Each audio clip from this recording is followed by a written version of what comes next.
Hey everybody, welcome to Shark Time News, the most trusted news source named after an apex predator. I'm George Crosby. And I'm Nico Zachman.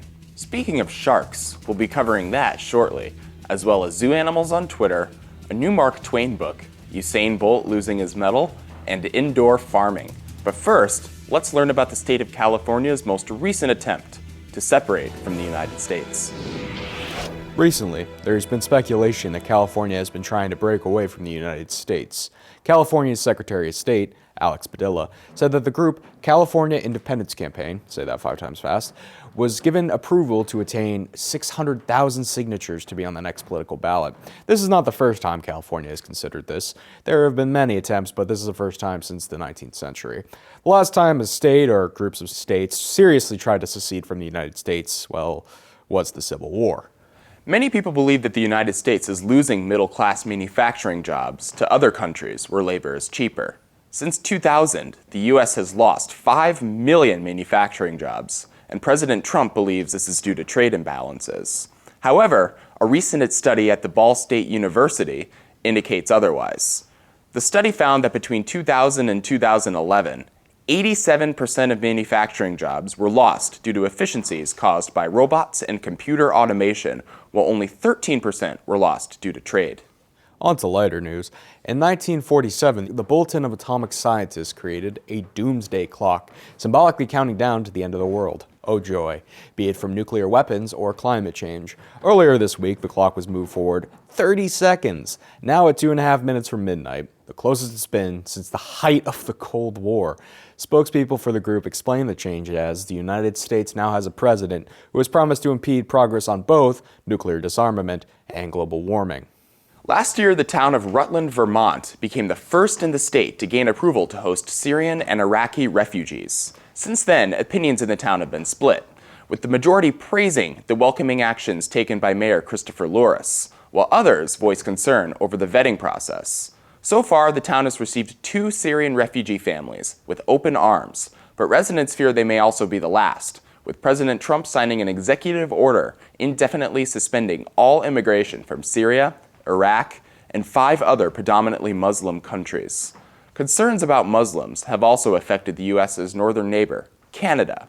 Our correspondent, James Bach, brings us this report from the Canadian capital, Ottawa. Thank you, Nico. A shooting at a Quebec mosque has left 6 dead and 17 injured. 26-year-old Alexandre Bissonnette, a French-Canadian university student, allegedly opened fire at the Islamic Culture Center of Quebec on January 29th during evening prayer. No motivation has been confirmed yet, but Bissonnette reportedly harbored far-right sympathies, and Canadian Prime Minister Justin Trudeau has called the shooting a terrorist attack. Mass shootings are rare in Canada, with Quebec having just 1 murder in 2016. Bissonnette has been arrested and was recently arraigned in court. This is James Bach reporting from Canada. A horrible tragedy. Our thoughts and prayers are with the victims' families. Thank you, James. Back here in Vermont, Wyndham Southwest Supervisory Union Superintendent Chris Pratt, say that 5 times fast, has struck a deal with Landmark College of Putney, Vermont. This deal allows high school students from Wyndham County region to have access to Landmark's dual enrollment classes and for instructors to receive professional development at a discounted rate. Pratt said of the deal, "We try to find opportunities for these kids who have not seen a lot of success in their lives to get that spark in a college environment." I could use one of those. Hey, Landmark's the place to do it, man. Absolutely. Now on new developments in the area of science. Human stem cells were grown inside another animal for the first time last week. Researchers at the Salk Institute for Biological Studies in California created a hybrid pig embryo that showed signs of reproducing human organ tissue. Progress on the experiment is halted due to ethical concerns, but scientists view this as a promising medical breakthrough for human organ transplants. The race was on for aerospace companies all around the world trying to create the first flying car or personal urban aircraft vehicle. As city roads become more congested every year, the demand grows for a vehicle to be able to avoid traffic. Industry giants such as Airbus, Lithium Aviation, and others have been working towards this goal for the better part of a decade and are now displaying artist renderings of the prototypes as they gear up for primary testing. Meanwhile, also in the race for manufacturing is newcomer Z, founded by Google co-founder Larry Page. Z has been secretive but promises that their vehicle will be, quote, revolutionary. With America's soda diet slowing down, we are winning the race in the fight against American obesity. Yes, the United States' progression from obesity to health is slowly making progress. The Center for Disease Control, or CDC, has noticed that from the early 2000s to recent times, that America's soda consumption has decreased in a slow but steady rate. In 2003, children drank around 220 calories of soda per day. In 2009, the number dropped to 155 calories. The latest figures from 2014 put it now at 143 calories per day. And speaking of health, there was a new trend in raising vegetables: indoor farms. Well, Andrew Derby joins us from New Jersey to give us the dirt. Thanks, Nico. By growing crops inside, a company named AeroFarms claims to use 95% less water than traditional farms. But to get the best possible exposure to light, they use LED grow lamps. The company's goal is to produce healthy vegetables in an ecologically sensitive way and to offset any possible event of a food crisis by opening a 69,000 square foot converted steel factory in Newark, New Jersey. AeroFarms is set to hit the farming scene in September 2017. However, at this time, there are no plans to expand nationally. Now back to the desk.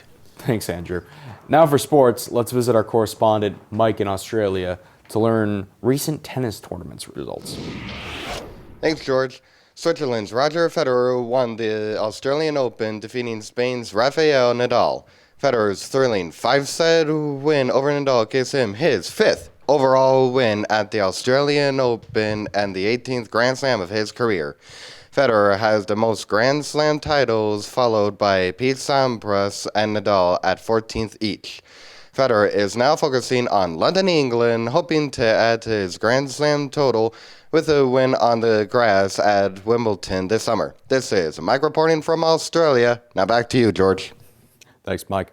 Jamaican sprinter Usain Bolt is in the news today. Apparently, he was forced to give up a gold medal after one of his relay teammates, Nesta Carter, was found guilty of using a banned substance during the 2008 Beijing Olympics. Bolt, known as the fastest human ever timed with a very apt name, reportedly said that he does not hold a grudge against Carter. "I'm not going to despise anybody for anything," he said. "Nesta and I are still good friends." Bolt has won 9 gold medals, including the one he lost, throughout his record-shattering career. He believes that the foregoing of one of his medals will not tarnish his reputation. The national governing body for American youth football announced that it would be altering the rules for the game due to multiple factors, including declining participation and the belief that it is not safe enough for children. USA Football, the organization dealing with amateur football, began a substantial restructuring of the setup of the game. This includes decreasing the number of players on each team from 11 down to 7, eliminating kickoffs and punts, and starting each play in a crouching position, rather than the traditional 3-point stance. Concerns over the safety of the sport escalated around 2009, when Congress held a hearing in which they discussed a possible link between concussions and mental illness. From a professional football perspective, Mark Murphy of the Green Bay Packers said he fully understands. He stated, "There are legitimately concerns among parents about allowing their kids to play tackle football at a young age." Do you think a crouching stance is going to be like... Probably going to be worse. It's probably going to hurt way more. But we don't have to worry about that because we're safe in this newsroom and not on a football field, which Totally. I'm infinitely grateful for. Okay.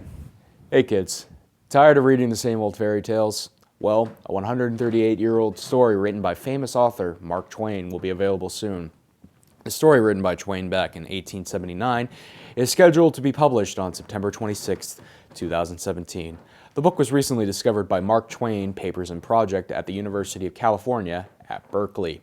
The book was originally 16 pages, but the team of Philip and Aaron Stead of Berkeley expanded the unfinished story to an 11-chapter and 152-page long book.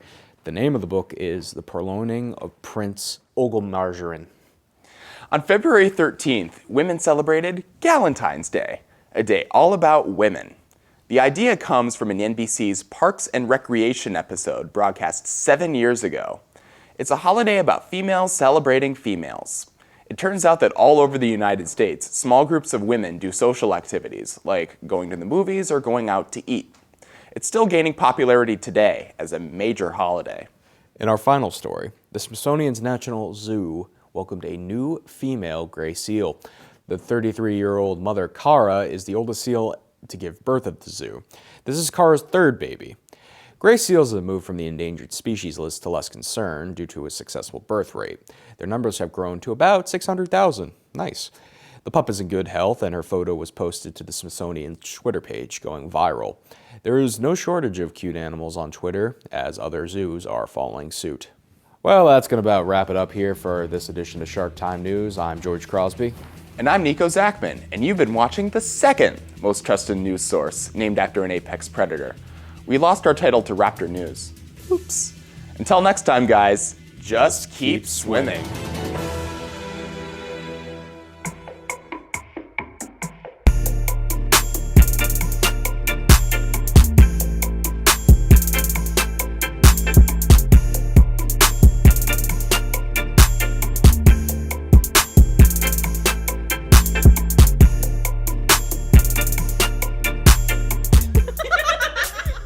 Human stem cells were grown inside another animal. Oh, son of a bee sting. Thanks, Nico. By growing crops inside, a company named AeroFarms claims to use 95% less water than traditional farms. Thanks, George. Thanks, James. Our personal urban aircraft vehicle, as city roads become more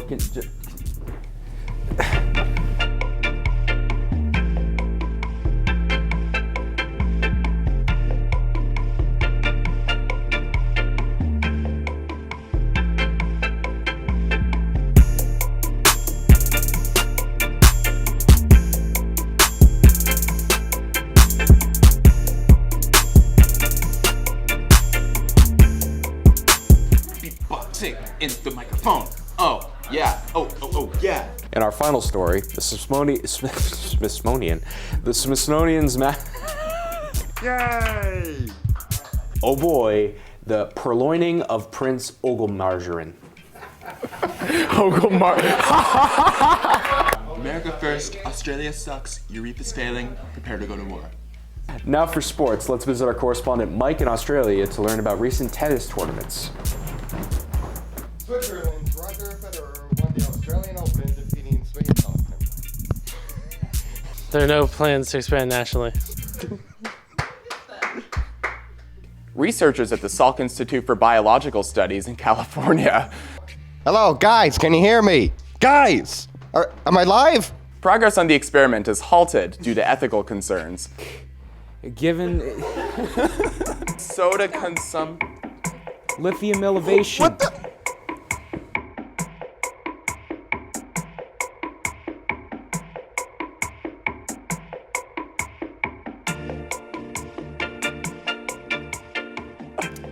The race is